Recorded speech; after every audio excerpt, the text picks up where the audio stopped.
Livro do Mestre. Episódio de hoje: Ambiente Selvagem e como mapeá-lo. Regras do D&D 5e. Uma produção RPG Next.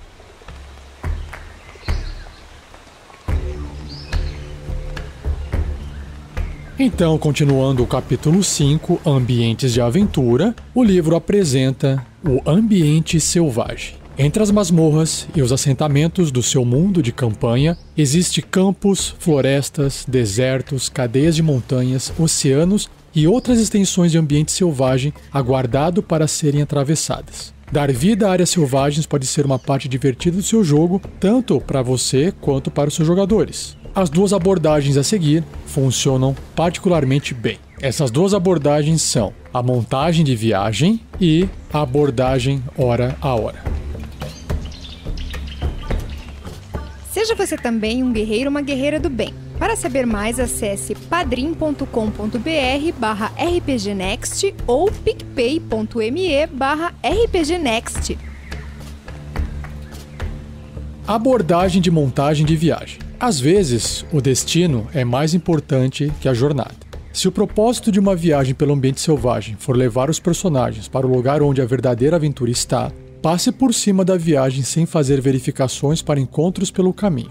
Assim como os filmes usam montagens de viagem para transmitir jornadas longas e árduas em questão de segundos, você pode usar algumas sequências de texto descritivo para pintar um quadro da viagem pelo ambiente selvagem na mente dos seus jogadores antes de seguir adiante. Descreva a jornada com a nitidez que você desejar, mas mantenha a dinâmica. Vocês andam muitos quilômetros e não encontram nada interessante. Está certo, mas muito menos evocativo e memorável que uma chuva fraca umedece as planícies onduladas conforme vocês viajam para o norte. Por volta do meio-dia, vocês param para almoçar sob uma árvore solitária. Ali, o ladino encontra uma pequena pedra que parece um rosto sorridente, mas no mais, vocês não encontram nada além do ordinário. O truque é focar em alguns detalhes que reforcem o humor desejado ao invés de escrever tudo até a última folha de grama. Chame atenção para características incomuns do terreno, uma cachoeira, um afloramento rochoso que oferece uma vista deslumbrante sob o topo das árvores ao redor,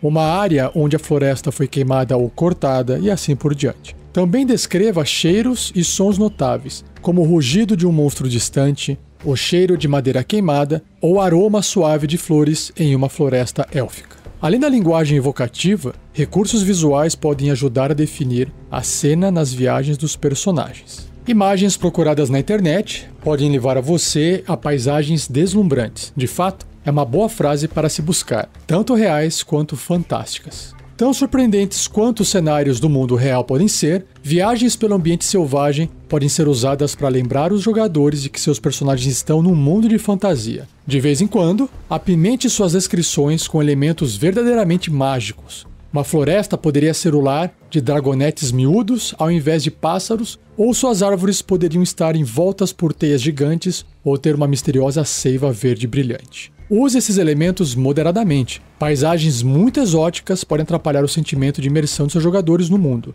Um único elemento fantástico dentro de uma paisagem realista e memorável é suficiente. Use a paisagem para definir o humor e entonação da sua aventura. Em uma floresta, árvores bem juntas encobrem toda a luz que parecem vigiar os aventureiros enquanto eles passam. Em outra, a luz solar atravessa as folhas acima e videiras carregadas de flores se enroscam em todos os troncos. Sinais de corrupção, madeira podre, água com cheiro desagradável e pedras cobertas por musgo marrom viscoso podem ser um sinal de que os aventureiros estão se aproximando de um local de poder maligno que é seu destino, ou podem fornecer pistas da natureza das ameaças a serem encontradas. Locais selvagens específicos podem ter suas próprias características. Por exemplo, a Floresta dos Espíritos e a Floresta Assombrada das Aranhas poderiam ter tipos diferentes de árvores e tabelas de encontros aleatórios diferentes. Finalmente, uma viagem pelo ambiente selvagem pode ser aprimorada ao chamar a atenção para o clima. Vocês passam os próximos 3 dias atravessando um pântano.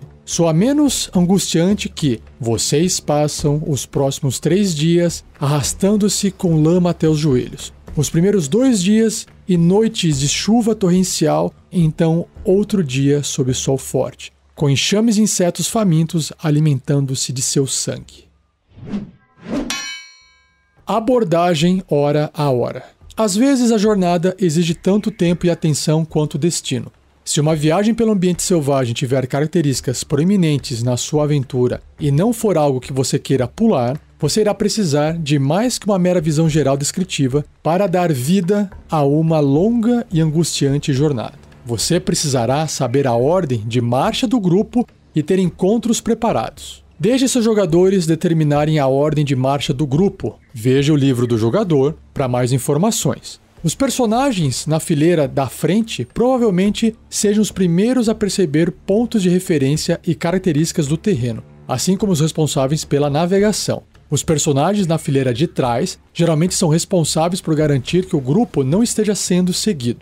Encoraje os personagens nas fileiras do meio a fazerem algo além de marchar cegamente atrás dos personagens da fileira da frente. O livro do jogador sugere atividades como desenhar mapas e forragear atrás de comida. Jornadas no ambiente selvagem geralmente caracterizam-se por uma combinação de encontros planejados, encontros que você preparou anteriormente e encontros aleatórios, que são encontros determinados a rolar em uma tabela. O encontro planejado pode precisar de um mapa do local onde o encontro irá ocorrer, com uma ruína, uma ponte abrangendo um desfiladeiro ou outro local memorável. Encontros aleatórios tendem a ter locais menos específicos. Quanto menos encontros planejados você tenha, mais você precisará contar com encontros aleatórios para manter a jornada interessante. Veja o capítulo 3 para orientações na criação de suas próprias tabelas de encontro aleatório e quando fazer uma verificação de encontros aleatórios. Uma boa forma de impedir que encontros no ambiente selvagem tornem-se banais é garantir que todos eles não comecem e terminem da mesma forma.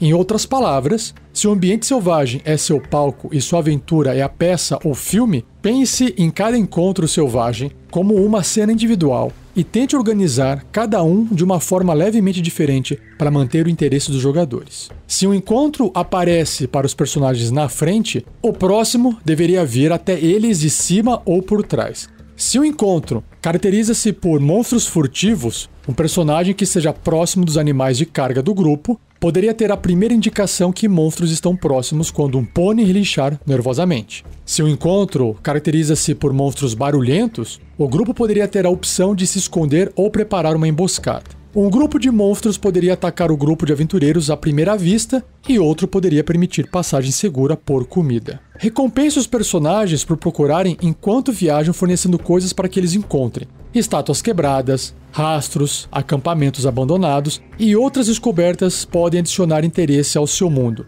Encubra encontros e eventos futuros ou forneça ganchos para aventuras posteriores. Uma jornada pelo ambiente selvagem pode levar diversas sessões para se desenrolar. Dito isso, se a jornada selvagem incluir longos períodos sem encontros, use a abordagem de montagem de viagem para preencher lacunas entre encontros. Mapeando um ambiente selvagem. Em contraste com a masmorra, um cenário ao ar livre apresenta opções aparentemente ilimitadas. Os aventureiros podem se mover em qualquer direção, através de um deserto sem trilhas ou uma pradaria aberta. Então, como você como mestre lida com todos os locais e eventos possíveis que podem formar uma campanha no ambiente selvagem? E se você definir um encontro em um oásis no deserto, mas os personagens perderam o oásis por terem vagado para fora do curso? Como você evita criar uma sessão de jogo entediante de andança ininterrupta através de um ermo rochoso? Uma solução é pensar no cenário ao ar livre da mesma forma que você pensa em uma masmorra. Até mesmo os terrenos mais vastos apresentam trilhas claras. Estradas raramente seguem em linha reta, pois eles seguem os contornos do terreno, buscando o melhor nivelamento ou, caso contrário, a rota mais fácil através de solo irregular. Vales e serras direcionam a viagem em certas direções. Cadeias de montanhas apresentam barreiras desafiadoras atravessadas apenas por passagens remotas. Até mesmo um deserto mais aberto revelará rotas favoráveis, onde exploradores e condutores de caravanas têm descoberto áreas de rocha descoberta pelo vento que são mais fáceis de atravessar que areia fofa. Caso o grupo se afaste do rastro, você é capaz de realocar um ou mais dos encontros que você planejou em algum lugar do mapa para garantir que o tempo gasto preparando esses encontros não seja desperdiçado. O capítulo 1 discute as bases da criação de mapas de ambiente selvagem em 3 escalas diferentes para ajudar você a desenhar seu mundo e a área inicial da sua campanha. Especialmente quando você descer para a escala de província, que é um hexágono equivale a 2 km, ou se estiver usando o inglês, um hexágono 1 milha, que é 1,6 km, pense em caminhos de viagem como pistas, passagens, serras e vales e assim por diante, que possam guiar o movimento dos personagens através do seu mapa. Movimento no mapa. Narre viagens no ambiente selvagem com um nível de detalhe apropriado para o mapa que você está usando. Se você estiver monitorando o movimento hora a hora em um mapa com escala de província, que é aquele que eu acabei de falar, um hexágono igual a 2 km ou 1,6 km, que é 1 milha, você pode descrever cada lugarejo em que os aventureiros passarem. Nessa escala, você pode assumir que os personagens encontram um lugar digno de atenção quando eles entram no seu hexágono, a não ser que o lugar esteja especificamente escondido. Os personagens podem não caminhar diretamente para a porta da frente de um castelo arruinado quando eles entram em um hexágono, mas eles podem encontrar caminhos, ruínas longínquas e outros sinais da presença dele na área. Se você estiver monitorando uma jornada por diversos dias em um mapa com escala de reino, que é um hexágono igual a 10 km, ou, em inglês, um hexágono igual a 6 milhas, não se incomode com os detalhes muito pequenos para aparecerem no seu mapa. É suficiente para os jogadores saberem que no 3º dia de jornada, eles atravessarão um rio e a terra começará a se erguer ante eles e que eles alcançam a passagem na montanha 2 dias depois. Características do ambiente selvagem. Nenhum mapa selvagem é completo sem alguns assentamentos, fortalezas, ruínas e outros locais que mereçam ser descobertos. Uma dúzia de locais como esses espalhados numa área de aproximadamente 80 km de diâmetro está bom para começar. Se você estiver usando medidas em inglês, norte-americano, 50 milhas. E aí, entre essas características, o livro vai apresentar covis de monstros, monumentos, ruínas, assentamentos, fortalezas e locais estranhos. Então vamos lá. Covis de monstros. Uma área selvagem de aproximadamente 80 km de diâmetro, ou 50 milhas mais ou menos, pode conter até meia dúzia de covis de monstros, mas provavelmente não mais de um super predador como um dragão. Se você espera que os personagens explorem o covil de um monstro, você precisará encontrar ou criar um mapa apropriado para esse covil e abastecer o covil como faria com uma masmorra. Monumentos. Em locais onde a civilização domina ou já dominou, os aventureiros podem encontrar monumentos construídos em honra a grandes líderes, deuses e culturas. Use a tabela chamada Monumentos para se inspirar ou role aleatoriamente para determinar com qual monumento os aventureiros se deparam. Então essa tabelinha ela tem 2 colunas, um para o resultado do dado de 20 faces e o tipo de monumento. Se você rolar então o dado de 20 faces e sair o número 1, o monumento é um túmulo ou pirâmide selada. 2. Túmulo ou pirâmide saqueada. 3. Faces esculpidas na encosta de uma montanha ou penhasco. 4. Estátuas gigantes esculpidas na encosta de uma montanha ou penhasco. 5 ou 6. Obelisco intacto, gravado com um aviso, conhecimento histórico, dedicatória ou iconografia religiosa. 7 ou 8. Obelisco em ruínas ou tombado. 9 ou 10. Estátua intacta de uma personalidade ou divindade. 11 a 13, estátua arruinada ou tombada de uma personalidade ou divindade. 14, grande muralha de pedra intacta, com torres fortificadas espaçadas em intervalos de 1,5 km, ou 1 milha, arredondando. 15, grande muralha de pedra em ruínas. 16, grande arco de pedra. 17, fonte. 18, círculo de menires intacto. E só para esclarecer, menires são aquelas pedras que ficam em pé, aqueles monolitos. 19, um círculo de menires arruinado ou tombado. E 20, poste totêmico. Ruínas. Torres desmoronadas, templos antigos e cidades arrasadas são locais perfeitos para aventuras. Além disso, notar a existência de uma velha muralha desmoronada que corre ao longo de uma estrada, de um moinho de pedra descendo no topo de uma colina ou de uma bagunça de menires pode adicionar textura ao seu ambiente selvagem. Assentamentos. Assentamentos existem locais onde comida, água, terras cultiváveis e materiais de construções são abundantes. Uma província civilizada de aproximadamente 80 quilômetros, ou aquelas 50 milhas de diâmetro, poderia ter uma metrópole, algumas cidades rurais e diversas vilas e postos comerciais espalhados.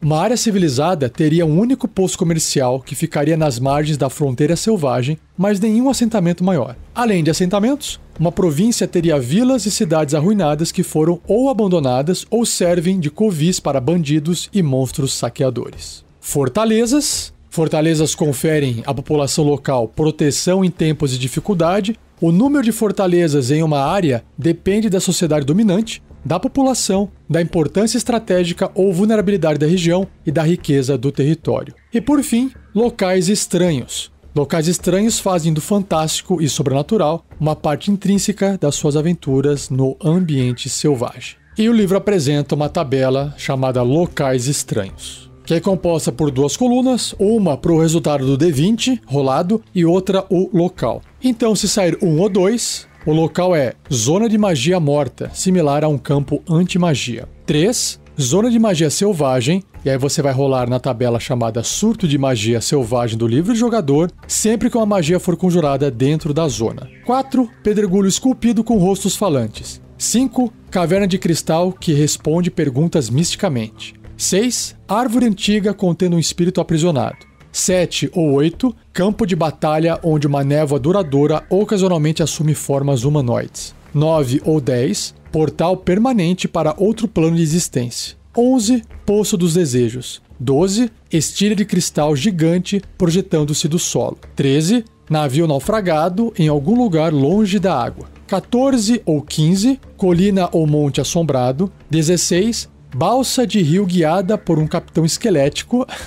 17, Campo de soldados ou outras criaturas petrificadas. 18, Floresta de árvores petrificadas ou despertas. 19, Desfiladeiro contendo um cemitério de dragões. E 20, Pedaço de terra flutuante com uma torre em cima.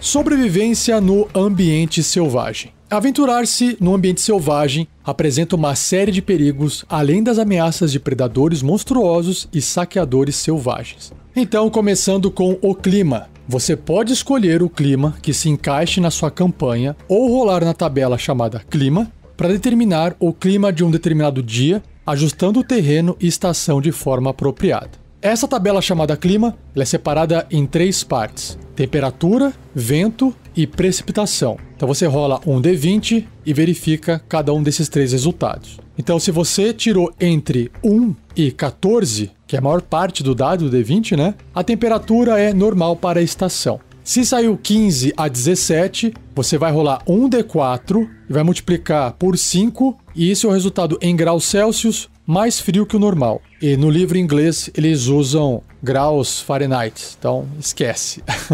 Se sair de 18 a 20, você também vai rolar um D4, multiplicar o resultado por 5, e isso é a quantidade de graus Celsius mais quente que o normal. Se sair de novo no D20 de 1 a 12, vento nenhum. De 13 a 17 o vento é fraco e de 18 a 20 o vento é forte. E se saiu de 1 a 12, a precipitação é nenhuma. 13 a 17, chuva fraca ou nevasca fraca. 18 a 20, chuva forte ou nevasca forte. Só tome cuidado para você não colocar uma nevasca forte com 20 graus a mais de temperatura, né? Teria que ser o contrário, 20 graus a menos de temperatura. E dentro do clima, o livro descreve o que é o frio extremo. Sempre que a temperatura estiver em menos 17 graus Celsius, 17 graus Celsius abaixo de zero, que em inglês o pessoal está usando 0 graus Fahrenheit, ou abaixo disso, uma criatura exposta ao frio deve ser bem sucedida num teste de resistência de constituição com dificuldade 10 ao final de cada hora, ou receberá um nível de exaustão. As criaturas com resistência ou imunidade a dano de frio obtêm sucesso automaticamente no teste de resistência, assim como criaturas vestindo trajes de clima de frio, que são casacos grossos, luvas e similares, e criaturas naturalmente adaptadas a climas frios.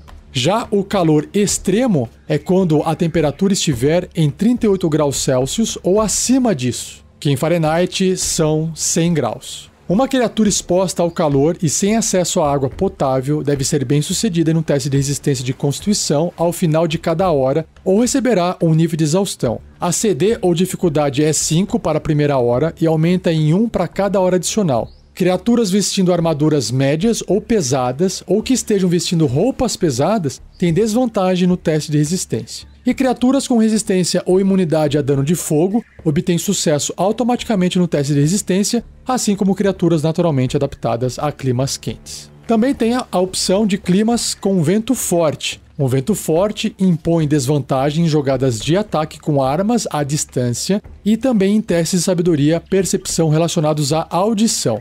Um vento forte também extingue chamas expostas, dispersa névoa e torna o voo através de meios não mágicos quase impossível. Uma criatura voadora, em um vento forte, deve aterrissar no final de seu turno ou cairá.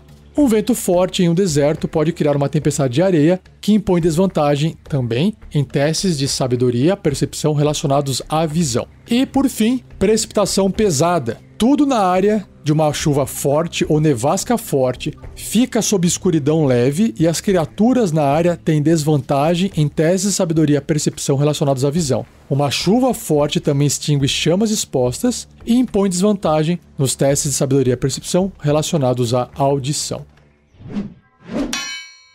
Altitude elevada. Viajar por altitudes de 3.000 metros ou mais alto acima do nível do mar, isso são 10.000 pés, é desgastante para uma criatura que precise respirar devido à redução da quantidade de oxigênio no ar. Cada hora que uma criatura dessa passe viajando em altitudes elevadas, conta como 2 horas com o propósito de determinar quanto essa criatura pode viajar. Criaturas que respirem podem se aclimatar à altitude elevada passando 30 dias ou mais nessa elevação. Criaturas que respiram não conseguem se aclimatar a elevações acima de 6.000 metros, a não ser que sejam nativas desses ambientes. 6.000 metros são 20.000 pés. Perigos no ambiente selvagem. Essa seção descreve alguns exemplos de perigos que os aventureiros podem encontrar no ambiente selvagem. Alguns perigos, como gelo escorregadio e vinha navalha, não requerem teste de habilidade para serem vistos. Outros, com solo profanado, são indetectáveis por sentidos normais. Os outros perigos apresentados aqui podem ser identificados com um teste bem-sucedido de inteligência natureza. E use as orientações do capítulo 8 para determinar uma CD, uma dificuldade apropriada para cada teste feito para avistar ou reconhecer um perigo. Então, solo profanado. Alguns cemitérios e catacumbas estão impregnados com traços invisíveis de mal antigo. Uma área de solo profanado pode ter qualquer tamanho e a magia detectar bem e mal, conjurada no alcance, revelará sua presença. Mortos-vivos que estejam no solo profanado têm vantagem em todos os testes de resistência. Um frasco de água benta purifica 3 metros quadrados, que também são 10 pés quadrados, 2 quadradinhos por 2 quadradinhos, de área de solo profanado quando aspergida nele e a magia consagrar purifica o solo profanado dentro de sua área. Água gelada. Uma criatura pode ficar submersa em água gelada por um número de minutos igual ao seu valor de constituição antes de sofrer os efeitos nocivos. Cada minuto adicional passando na água gelada requer que a criatura seja bem sucedida num teste de resistência de constituição com dificuldade 10 ou receberá um nível de exaustão. Criaturas com resistência ou imunidade a dano de frio obtêm sucesso automaticamente no teste de resistência, assim como criaturas que sejam naturalmente adaptadas a viver em águas geladas. Areia movediça. Um fosso de areia movediça cobre o solo em aproximadamente 3 metros quadrados, também em inglês 10 pés quadrados, de área e tem geralmente 3 metros de profundidade, que são outros 10 pés. Quando uma criatura entra na área, ela afunda 1d4 mais 1 multiplicado por 30 centímetros de areia movediça e fica impedida. Isso em inglês norte-americano é basicamente 1d4 mais 1 pés, porque cada pé tem exatamente 30 centímetros. Exatamente não, aproximadamente. No início de cada turno da criatura, ela afunda mais 1d4 multiplicado por 30 centímetros, ou seja, 1d4 pés. Contanto que a criatura não esteja completamente submersa na areia movediça, ela pode escapar usando sua ação e sendo bem sucedida num teste de força. A CD é 10, mas o número de frações de 30 centímetros, ou o número de frações em pés, que a criatura afundou na areia movediça. Então, se ela afundou um pé a mais, a dificuldade é 11. Se ela afundou 2 pés a mais, a dificuldade é 12, e assim vai. Uma criatura completamente submersa por areia movediça não consegue respirar, e aí você tem que ver as regras de sufocamento no livro do jogador. Uma criatura pode ser puxada por outra ao seu alcance, fora do fosso de areia movediça, usando sua ação e sendo bem sucedida num teste de força. A CD é 5, mais o número de frações de 30 centímetros, ou pés, que a criatura afundou na areia movediça. Sobre a vinha navalha, é uma planta que cresce em emaranhados silvestres e cercas vivas. Em inglês, é razor vine, é uma vinha de navalha, exatamente a mesma tradução. Ela também prende-se às paredes de construções e outras superfícies como trepadeiras fazem. Uma parede ou cerca de 3 metros de altura, 3 metros de largura e 1,5 metro de espessura de vinha navalha tem CA 11, 25 pontos de vida e imunidade a dano de contusão, perfurante e psíquico. Só para transcrever em inglês norte-americano, lembrando, 3 metros por 3 metros por 1,5 metro é a mesma coisa que 10 por 10 por 5 pés. Continuando. Quando uma criatura entra em contato direto com a vinha navalha, pela primeira vez num turno, a criatura deve ser bem sucedida num teste de resistência de destreza com dificuldade 10 ou sofrerá 5 dano médio ou 1d10 de dano cortante pelos espinhos em forma de navalha da vinha. Sobre o gelo escorregadio, ele é um terreno difícil e quando uma criatura se mover pelo gelo escorregadio pela primeira vez num turno, ela deve ser bem sucedida num teste de destreza, acrobacia, com dificuldade 10 ou cairá no chão. Por fim, gelo fino. Gelo fino tem uma tolerância de peso igual a 3d10 multiplicado por 5 quilos. Ou se você estiver usando inglês norte-americano, 3d10 multiplicado por 10 libras. Para cada 3 metros quadrados de área, lembrando que são 10 pés quadrados. Sempre que o peso total em uma área de gelo fino exceder sua tolerância, o gelo na área se quebra. Todas as criaturas na área do gelo quebrado caem através dele. Forrageando. Os personagens podem coletar comida e água conforme o grupo viaja em um ritmo de viagem normal ou lento. Um personagem forrageando faz um teste de sabedoria, sobrevivência, sempre que você solicitar, com uma CD determinada pela abundância de comida e água na região. Então tem uma tabelinha aqui, ó, para CDs de forrageio. E aí, se você quer tentar encontrar comida e água disponível, a dificuldade 10 é para você encontrar fontes de comida e água abundantes. Caso tenha fontes de comida e água limitadas, a dificuldade é 15. E se as fontes de comida e água forem escassas, e se houver, dificuldade 20. Se diversos personagens forragearem, cada personagem realiza um teste separado. O personagem forrageando não encontra nada se fracassar no teste. E caso obtenha sucesso, você rola 1d6 mais o modificador de sabedoria do personagem para determinar quanto de comida o personagem acha. E aí, o modificador você multiplica por meio quilo, ou 1 libra. E repita a jogada para a água, só que aí o modificador você multiplica por 4 litros. Ou se fosse em inglês norte-americano, 1 galão. Um pouco mais sobre comida e água. Os requerimentos de comida e água descritos no livro do jogador são para personagens. Cavalos e outras criaturas requerem quantidades diferentes de comida e água por dia, baseado no tamanho delas. A água necessária é dobrada se o clima estiver quente. Então tem outra tabelinha aqui, ó, de comida e água necessários. Tem 3 colunas, o tamanho da criatura, comida por dia e água por dia. Então se a criatura for miúda, tipo um gato, comida por dia 125 gramas, água 1 litro. Se ela for pequena, tipo um halfling, meio quilo de comida por dia e 4 litros de água por dia. Tamanho médio, um humano, meio quilo de comida por dia e 4 litros de água por dia. Se ela for grande, tipo um ogro, 2 quilos de comida por dia e 16 litros de água por dia. Se for enorme, tipo um gigante, 8 quilos de comida por dia e 64 litros de água por dia. E se ela for imensa, tipo um dragão ancião, 32 quilos de comida por dia e 256 litros de água por dia.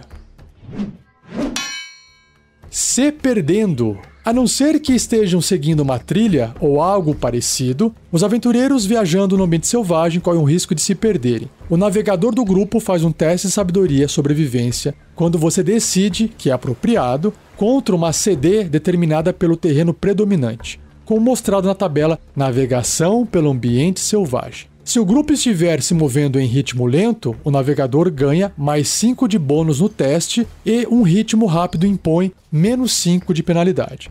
Se o grupo estiver num mapa parecido da região ou puder ver o Sol ou estrelas, o navegador tem vantagem no teste. Se o teste de sabedoria sobrevivência for bem sucedido, o grupo viaja na direção desejada sem se perder. E se o teste fracassar, o grupo viaja inadvertidamente na direção errada e se perde. O grupo pode repetir o teste após passar 1d6 horas tentando voltar ao curso. Então vamos aqui para a tabelinha chamada Navegação pelo Ambiente Selvagem. Então, quais são os terrenos? Se for floresta, selva, pântano, montanhas ou mar aberto com céu nublado e nenhuma terra à vista, a CD é 15. Se for ártico, deserto, colinas ou mar aberto com céu claro e nenhuma terra à vista, dificuldade 10. Pradaria, campina ou campos agrícolas, dificuldade 5.